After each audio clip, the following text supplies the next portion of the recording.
Well, it's been almost a year since the big victory on election night last year, and this is so fun to go back and watch some of the clips that occurred around that time. In this case, the next morning, there were quotes from Harris's campaign aides, such as they had their stomach in knots, I was gloomy, terrible, all that kind of stuff. Check this out. What do you know about just what's gone on in these past few hours in the inner circle of that campaign, where we had all heard their view? They'd been public. They were confident.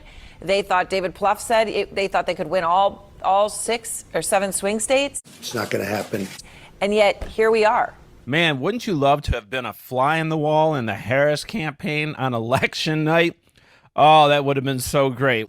Aaron, I've been talking to allies of the vice president and sources close to the campaign over the course of the morning, including in the early morning hours, and they are in a state of shock and disbelief. Just to give you a sense of some of what I'm hearing, one source telling me that their, quote, stomach is in knots, another telling me that they felt, quote, terrible, and another just describing the mood among campaign officials as, quote, gloomy. And it was Pennsylvania and the results that came in Pennsylvania that was really the nail in the coffin. This source also saying bluntly, the caveats won. Now, the reason that there is so much shock this morning among those closest to the vice president is because of what was being said privately and publicly by senior Harris campaign officials, essentially projecting optimism and confidence in those final hours leading up to election night, feeling as though they could pull some of those undecided voters to their side. And of course, finger pointing has already begun.